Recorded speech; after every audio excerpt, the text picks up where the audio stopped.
Sir ఏం చెప్తారు? మీరు ఈసారి కొంతమందిని క్యాంప్ రాజకీయాలు అక్కడ తరలించిన పరిస్థితి ఉంది. అవిశ్వాస తీర్మానంలో పాల్గొంటారు మీ వాళ్ళు? ఈరోజు పార్టీ నిర్ణయం తీసుకోవడం జరిగింది.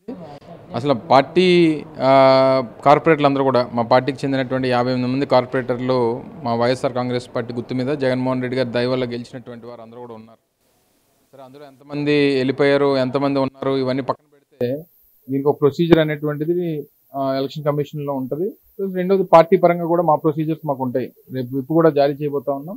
విప్ స్పెసిఫిక్గా ఏదైతే అవిశ్వాస తీర్మానానికి వ్యతిరేకంగా పార్టీ నిర్ణయం తీసుకుంది. రెండోది ఆ సమావేశం ఏదైతే మేయర్ గారి మీద పెట్టినటువంటి అవిశ్వాస తీర్మాన సమావేశం ఏదైతే ఉందో దాన్ని బహిష్కరించాలని చెప్పి పార్టీ నిర్ణయం తీసుకుంది.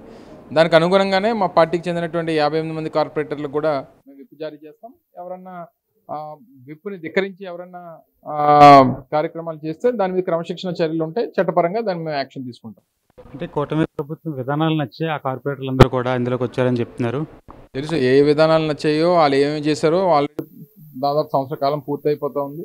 సంవత్సర కాలంలో వాళ్ళు ఏమి కార్యక్రమాలు చేశారు, ఏమి ఈ రాష్ట్రానికి చేశారు అనేటువంటిది మళ్ళీ నేను కొత్తగా చెప్పాల్సినటువంటి పని లేదు. మీరు నలుగురిలోకి వెళ్ళి ప్రజల్లో మాట్లాడితే ప్రభుత్వం తాలూకు పనితీరు, వాళ్ళు ఇచ్చినటువంటి హామీలు, చేసినటువంటి మోసాల గురించి ఆబ్వియస్గా ప్రజలు చెప్తారు.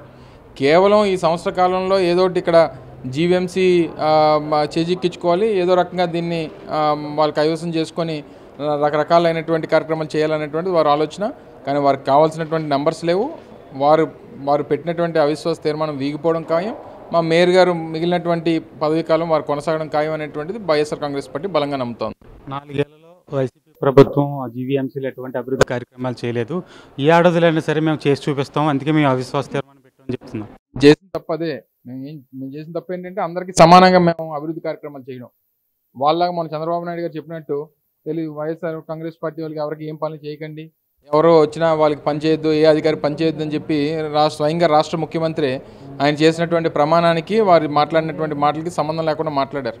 మేము చేసింది ఏంటంటే, జగన్మోహన్ రెడ్డి గారు చేసింది ఏంటంటే సాచురేషన్ పద్ధతిలో పార్టీలకు అతీతంగా అందరికీ కార్యక్రమాలు చేసాం, అందరికీ పథకాలు ఇచ్చాం, అందరికీ సమానంగా చూసాం.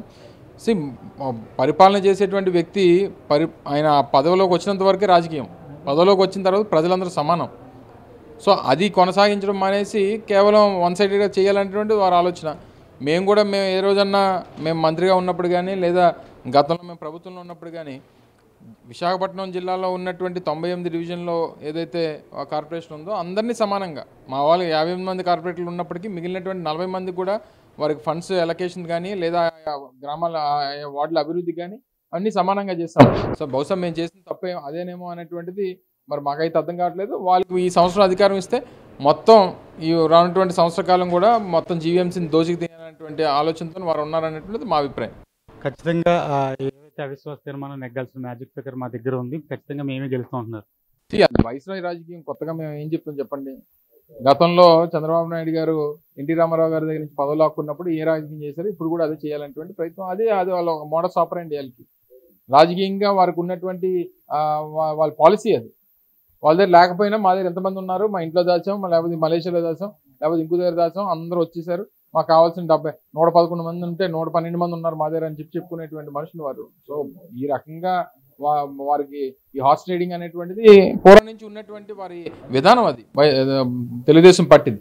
సో మళ్ళీ కొత్తగా చెప్పాల్సినటువంటి పని లేదు. సో దయచేసి వాటికి వాళ్ళు పెట్టేటువంటి ప్రలోభాలు కానీ, చేసేటువంటి దౌర్జన్యాలు కానీ ఎవరు లోన్ అవ్వరు అనేటువంటిది మేము బలంగా నమ్ముతా ఉన్నాం. సో డెఫినెట్గా ఆ అవిశ్వాస తీర్మానం అనేటువంటిది వీగిపోవడం ఖాయం. రేపు జరగబోయే అవిశ్వాస తీర్మానంలో ఖచ్చితంగా గెలుస్తారు మీరు? 100% చెప్తున్నా కదా. మాకు కావాల్సిన నంబర్స్ ఈ రోజుకి ఉన్నాయి. ఇంకా 3 రోజుల సమయం ఉంది. డెఫినెట్గా సక్సెస్ అవుతాం. మా మేయర్ గారు కొనసాగుతారని చెప్పి బలంగా నమ్ముతున్నాం. మొత్తానికి అయితే అవిశ్వాస తీర్మానంలో వైసీపీ మేయరే కొనసాగుతారని అమర్నాథ్ అయితే విశ్వాసం వ్యక్తం చేస్తున్నారు. కెమెరామెన్ రాముతో బిగ్ టీవీ మహేష్, విశాఖపట్నం నుంచి.